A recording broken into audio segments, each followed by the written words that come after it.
কারণ আমি সেদিনকে 3 কেজি জিলাপি দিয়ে মিলাদ দিছি। 3 কেজি 5 কেজি জিলাপি দিয়ে মিলাদ দিয়ে বেহেশতের আশা করে আর দুনিয়ার যত আকাম আছে মন চাহি সব করে। ওই লোকটা সবচেয়ে বড় বোকা। নবী পাক বলেন, একটু দুরূদ শরীফ পড়ি। আল্লাহুম্মা সাল্লি আলা মুহাম্মাদিন ওয়া আলা আলি মুহাম্মাদ কামা সাল্লাইতা আলা ইব্রাহিম ওয়া আলা আলি ইব্রাহিম ইন্নাকা হামিদুম মাজিদ। আল্লাহুম্মা বারিক আলা মুহাম্মাদিন ওয়া আলা আলি মুহাম্মাদ কামা বারাকতা আলা ইব্রাহিম ওয়া আলা আলি ইব্রাহিম ইন্নাকা হামিদুম মাজিদ।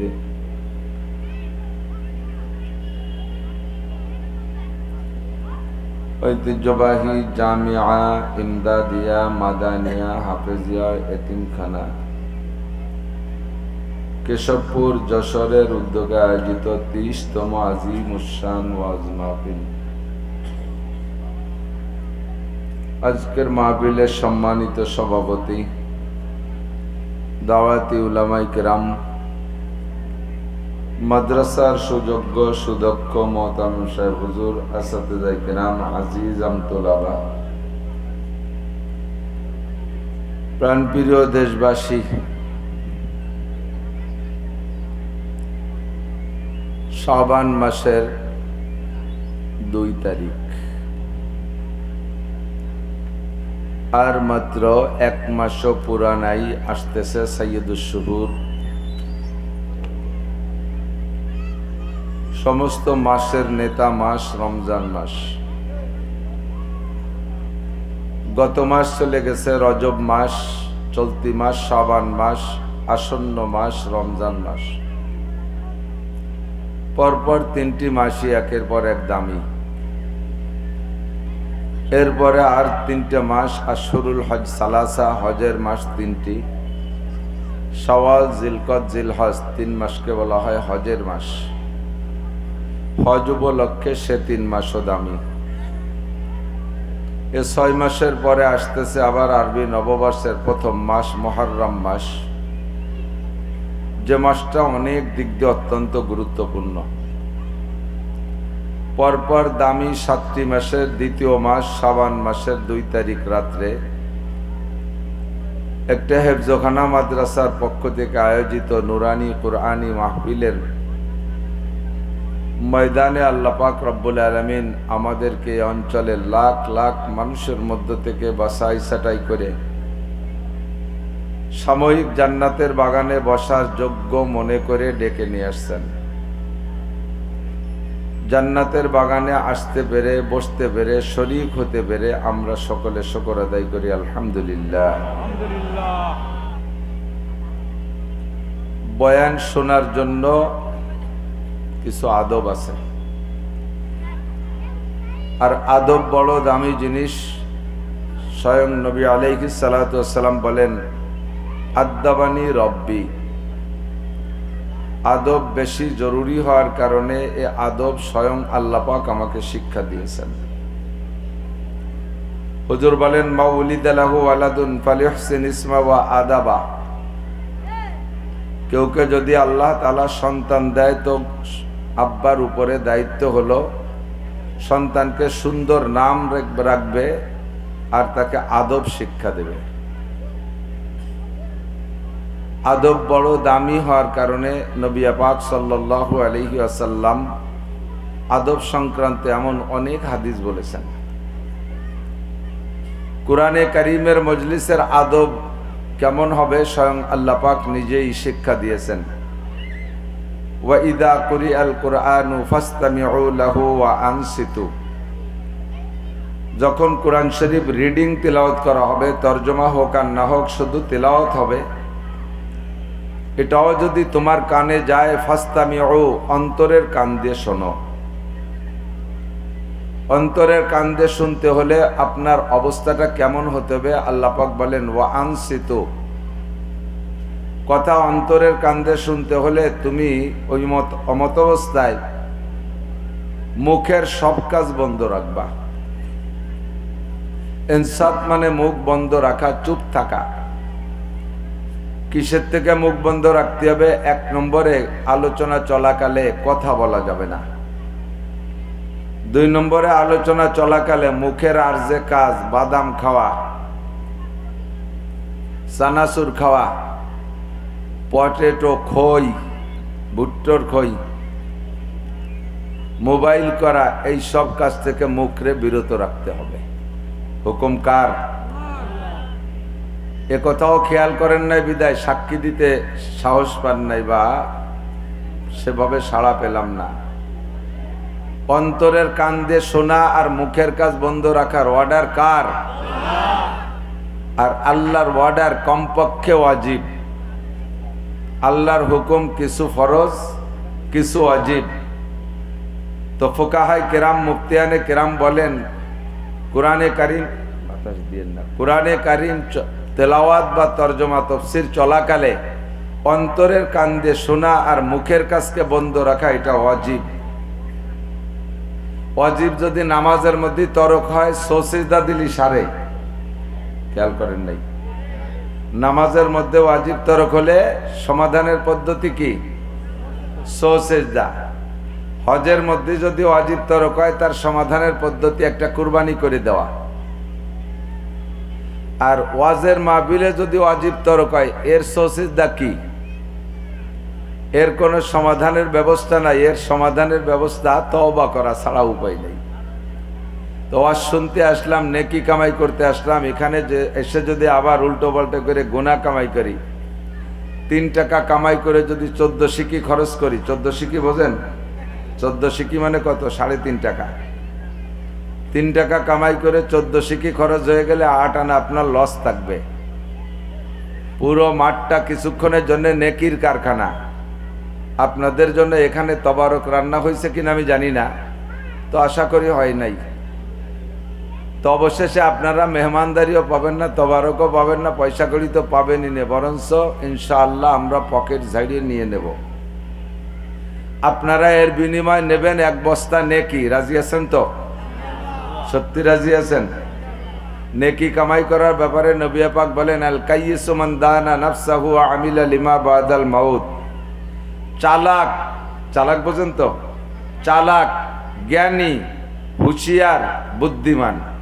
চালাক, জ্ঞানী, হুঁশিয়ার, বুদ্ধিমান মান ওই ব্যক্তি দানা নাফসাহু, যে নিজেকে নিজে ইচ্ছাকৃতভাবে দিনদার বানাইল, ওয়া আমিলা লিমা বাদাল মাউত, আর পরকালের জন্য যেভাবে কৌশল করে হয় নেকি কামাই করলো, ওই লোকটা অরিজিনাল চালাক। কথা বোঝা গেছে নাকি? তো আপনি চালাক হবেন না বোকা হবেন। এবার বোকা কাকে বলে? নবী পাক বলেন ওয়াল আজিজু মান আতবা নাফসাহু হাওয়াহা ওয়া তামান্না আলাল্লাহ। আর কপাল পোড়া হতভাগ্য, বোকা, আনাড়ি, আহাম্মক ওই ব্যক্তি মান আতবা নাফসাহু হাওয়াহা, মনে যা চাই তাই করে, মনে যা খুশি তাই করে, ওয়া তামান্না আলাল্লাহ, আর সামান্য সামান্য একটু ইবাদত করে আল্লাহর উপরে বিশাল ভরসা করে বসে থাকে। আল্লাহ বেহেশতে না দিয়ে পারবে না।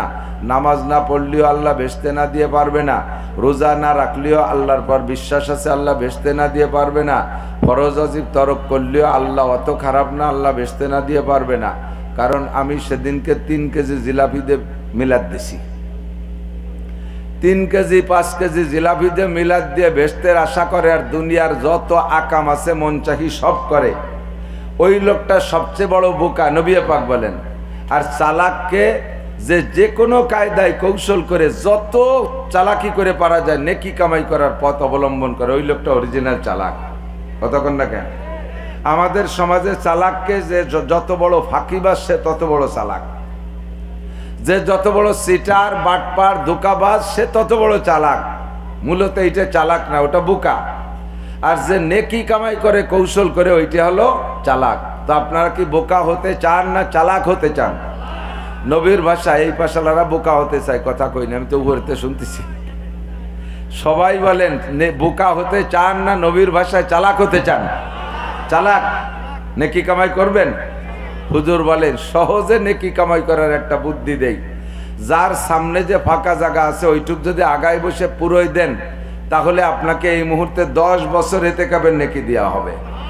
দেখা যাবে এবার চালাক কেডা আর বোকা কেডা। হ্যাঁ, কয় হুজুর অত নেকির দরকার নেই, যা কামাই হচ্ছে তাই খাইয়ে সারার লোক নাই, আর এখন আগই বসে নেকি কামাই আসবো। ধরা পড়ি গেছে।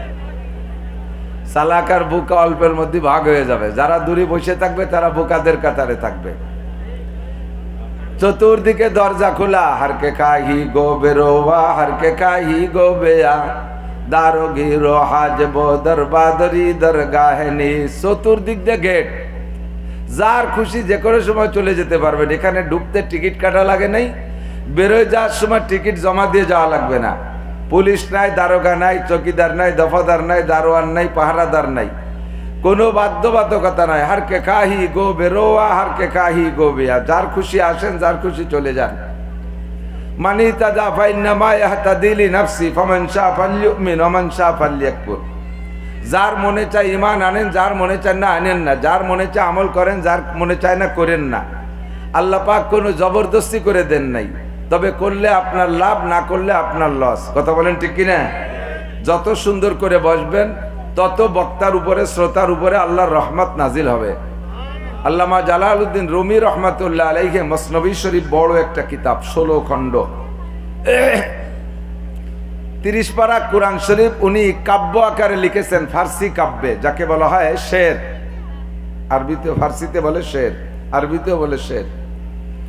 তো ওই শের আকারে লিখছেন মসনবী শরীফের ভিতরে। উনি এক জায়গায় লিখছেন, ইসুখানশি রাস্তে দর পেস্তানে যা, ইসুখানশি রাস্তে দর পেস্তানে যা, বেকুশন্দা খুশনমি গরদাদ রাওয়া, মুস্তামে চো তৃষ্ণাবা জোয়েন্দা শুদ, ওয়াইজার মুর্দা ভুবদ গোয়েন্দা শুদ, মুস্তামে চো তাজা আয়াদ বেমালাল, সদজবা গরদাদ বগুপ্তান গুঙ্গলাল। আমরা বক্তারা কোনো ওয়াজ মুখস্থ করে আসতে সুযোগ পাই না, বিশেষ করে আমি পাই না। বাসায় গেলে, বাড়ি গেলে, মাদ্রাসা, সামাজিক অনেক জয় ঝামেলা, ছেলে মেয়ে, আত্মীয় স্বজন অনেক, সেগুলোর খোঁজ খবর রাখা। সবচেয়ে বড় 2টা বড় বড় মাদ্রাসা, দাওরায়ে হাদিস পূর্ণাঙ্গ 2টা মাদ্রাসার জিম্মাদারি। আবার ফাঁকে কিতাবও পড়াই, ছোট কিতাব, বড় কিতাব, বুখারী শরীফ, ছোট বড় সব কিতাবের ভিতরে কিছু দায়িত্ব আছে। এত কিছুর ফাঁকে আপনাদের জন্য ওয়াজ কালেকশন করে সুন্দর করে সাজাই গুছাই নিয়ে আসবো। আর এই ওয়াজের ফাঁকে ফাঁকে এক জায়গায় যায় সুন্দর একটা গজল গালি সেট হবে, এই সালাদ দিয়ে, তরকারি দিয়ে সুন্দর করে সাজানোর সময় আমার নাই। এখানে বসার পরে আল্লাহ পাক রব্বুল আলামিন কথা যা শিখাই দেয় তাই বেরোবে। তো এই কথা আসবে কখন? জালালউদ্দিন রুমি রহমাতুল্লাহ আলাইহি বলেন, বক্তাদের মুখের কথা গাভীর স্তনের দুধের মতো। জ্ঞান লাগবে না আমার।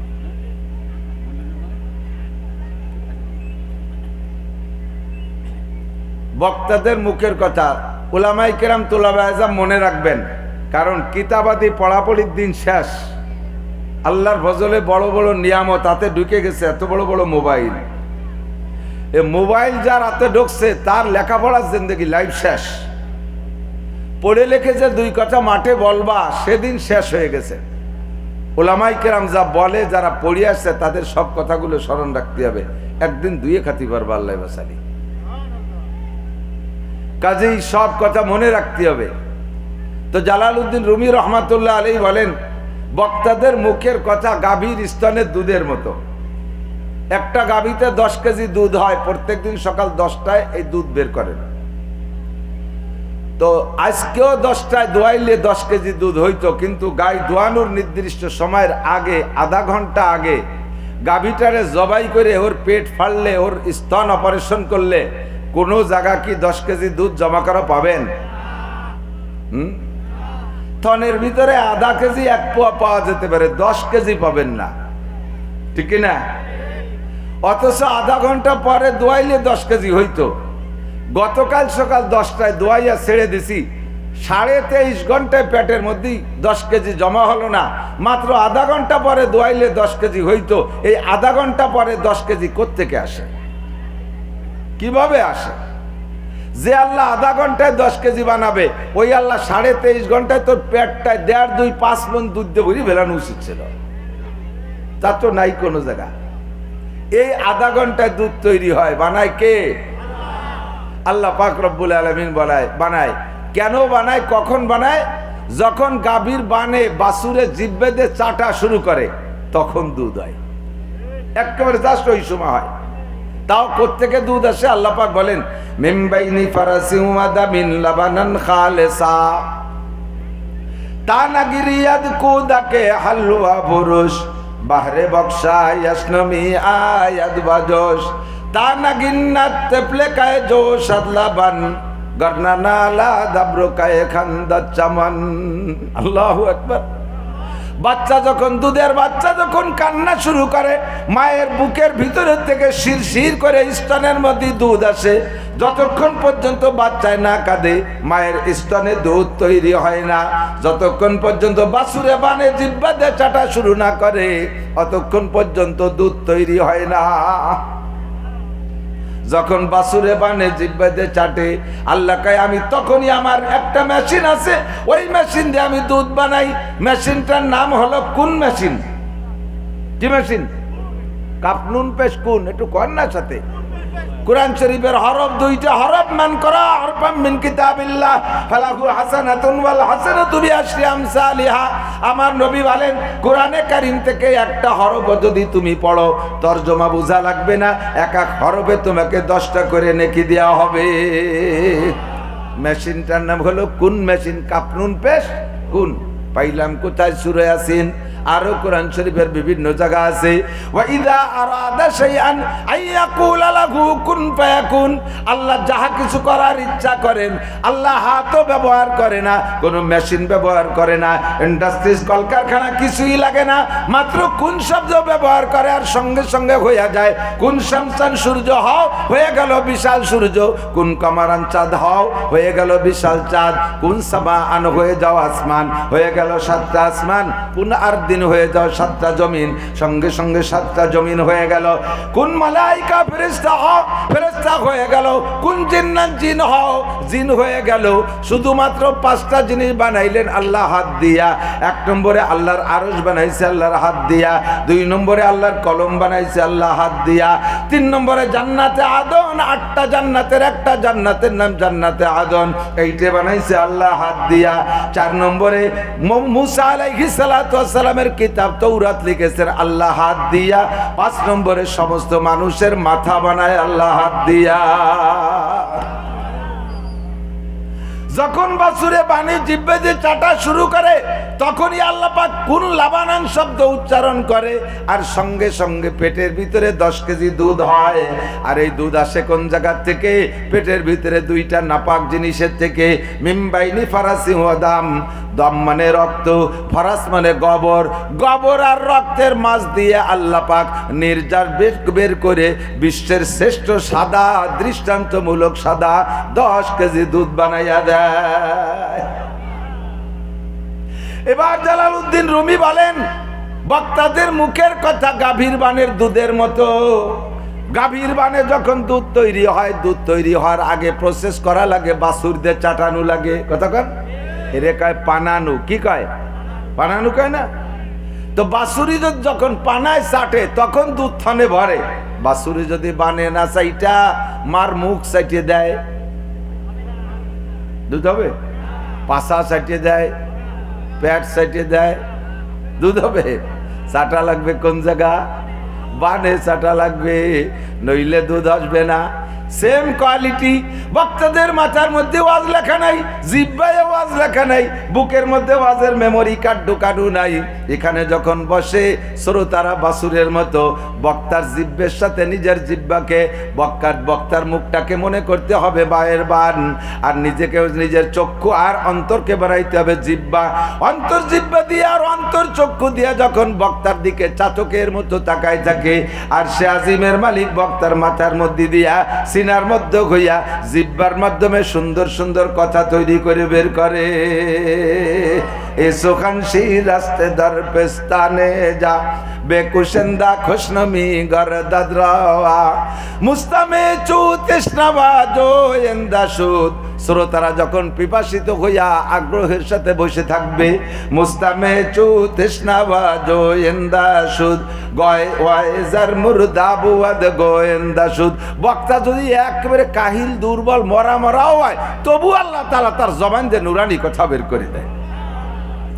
এবার আপনারা যদি মাঝে বসে বসে বক্তার দিক না চাটা দিয়ে বাদামে চাটা দেন, চানাচুরি চাটা দেন, মোবাইলে চাটা দেন, তাহলে গায়ের ভাষা মুখ পেট চাটার মতো হবে। উপরেতে ব্রেক হয়ে যাবে। আমি যত ভালো বক্তা হই, আন্তর্জাতিক খ্যাতি সম্পন্ন, কত উপাধি দেয় বক্তা, আন্তর্জাতিক খ্যাতি সম্পন্ন, বিশ্ববিখ্যাত আল্লামাতুদ দাহার, কুমকুমাতুন নাহার, কেলা গাছের ঠোল, হাওড়ার ব্রিজ, তাল গাছের গোড়া, বাঁশঝাড়ের মুড়ো, পোস্টারে উপাধি লিখতি লিখতি পেরেসের কলম শেষ, কালি শেষ। অত ভাও কথা লেখার দরকার নাই।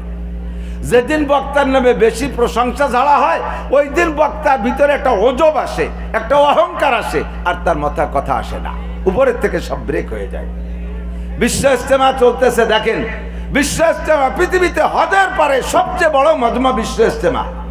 একজন বক্তারও কি নাম কয়? এত বড় হুজুর, অত বড় হুজুর, বিশ্ববিখ্যাত, পাকিস্তানে এই সে কিছু কয় না। কে যে কখন বয়ান করে না আমি জানতে পারলাম না, ঠিক কিনা? এরকম যদি হয়, বক্তার ভিতরে তাওয়াজু আর নম্রতা আসে, আল্লাহর পক্ষ থেকে রহমত আসে। আর আমারে আগে আনার জন্য 40 খান মোটরসাইকেল, 300 পুলিশ লাগবে, 5 খান হেলিকপ্টার লাগবে, 500-700 যুবক লাগবে, এরপরে গেট লাগবে 20 এই ভিতর যে ঢুকতে ঢুকতে অহংকারে হুলিয়ে ব্যাঙ্গের মতো টাস করে ভেটি যাওয়ার মতো হয়ে যায়। শেষে কি করতে কি কয় টের পায় না। জীবনও আমার নামের সাথে কোনো উপাধি কেউ লাগাবেন না, কোন অনুরোধ থাকলো। সেরেফ বলবেন এখন নাসি রস করবে, একটু করলেও যথেষ্ট। মৌলানা টলানো কর দরকার নেই। কি দরকার আছে? কি হয়েছে মৌলানার? কি হয়েছে? কিছু হতে পারি নেই। একেবারে দেশে ফাতা করে ফেলে, 2 টাকা করবো, ওটা করবো, আসমান ভাইকে ছবি নিয়ে নামাবো, লাঠির মধ্যে মুগুর ভরবো, খায় রাস্তা কাটে খাল বানাই দেবো। এত ভাও কথা কর দরকার নেই। আল্লাহ হেফাজত করুক, বলেন আমিন। আমার ইখলাস দিক, আপনাদেরকে ইখলাস দিক, কথাগুলো শুনে আমল করা তৌফিক দান করেন, বলেন আমিন। সবচেয়ে বড় ইবাদত কি? আমরা এখান থেকে সবচেয়ে বড় ইবাদতটা নিয়ে যাব, রাজি আছেন ইনশাআল্লাহ? সবচেয়ে বড় ইবাদত, একেবারে বিশ্ব সেরা সবচেয়ে বড় ইবাদত নিয়ে সবচেয়ে বড় আবেদ হয়ে যাওয়ার চেষ্টা করবো। আল্লাহ তৌফিক দান করেন। আল্লাহ পাক রব্বুল আলামিন বলেন, আমার দিক তাকান, ইন তাজতানিবু কাবাইরা মা তুনহাউনা আনহু নুকাফির আনকুম সাইয়্যাতিকুম। খেয়াল করতেছেন? চাটা দেবেন তো ইনশাআল্লাহ জায়গা মতো। বাদামে চাটলে কিন্তু ভাষায় চাটা হয়ে যাবে, এদিক খেয়াল। আল্লাহ পাক বলেন, ইন তাজতানিবু কাবাইরা মা তুনহাউনা আনহু নুকাফির আনকুম সাইয়্যাতিকুম ওয়া নুদখিলকুম মুদখালান কারীমা। একটু কাল আল্লাহু আকবার। আমার সুর নাই, আমি একটা গজল ইনশাআল্লাহ গাইতে পারবো না, কারণ বুখারী শরীফ পড়াই, ওর মধ্যে গজল নাই। কোরআন শরীফ পড়াই, তার মধ্যে গজল নাই। তাফসীর পড়াই, তার মধ্যে গজল নাই। তিরমিজি, মুসলিম, আবু দাউদ সব হাদিসের কিতাব পড়াই, কোনো জায়গা গজল নাই। সাহাবাই কেরাম ওয়াজ করছে, গজল গাই নেই। আবু হানিফা, শাফি, আহমদ, মালিক, বুখারী, মুসলিম, তিরমিজি, আবু দাউদ, নাসাই, ইবনে মাজাহ, তিরমিজিওয়ালা।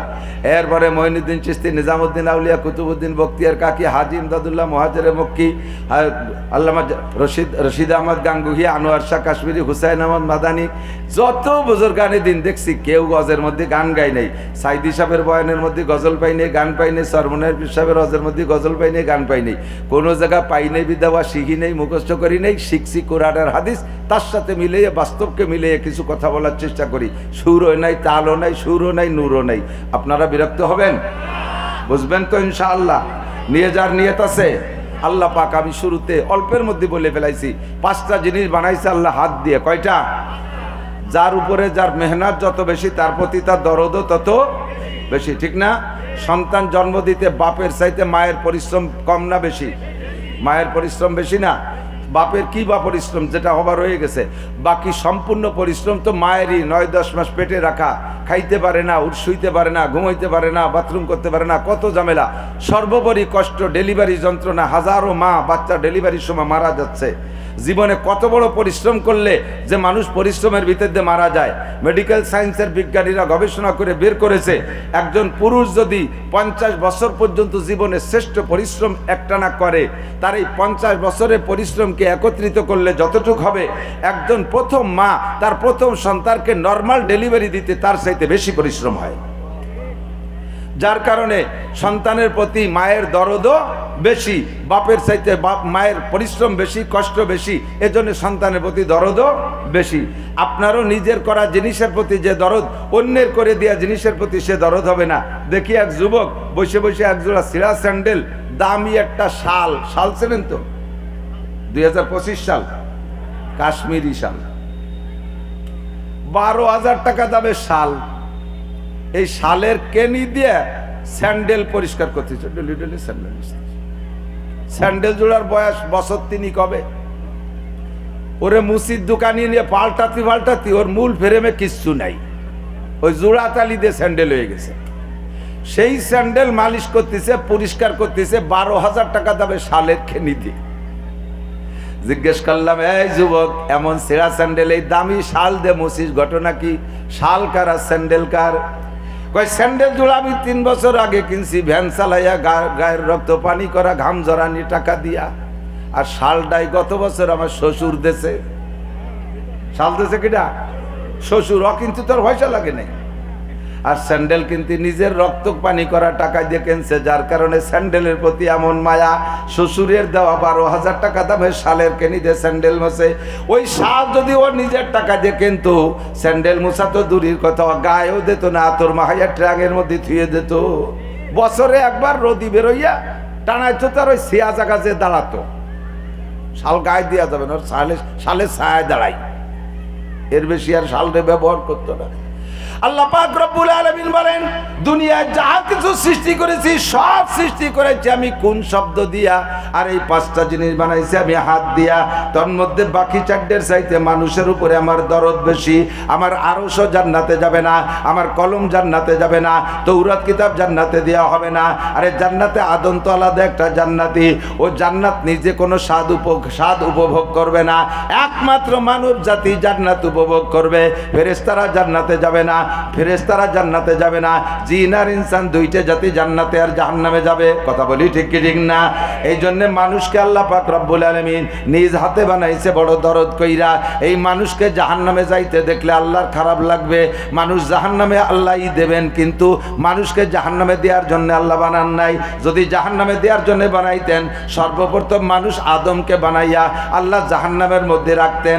আদম আলাইহিস সালামের বানাইয়া দুনিয়ায় আসার আগে কোথায় রেখেছিলেন? জানা আছে কোথায়?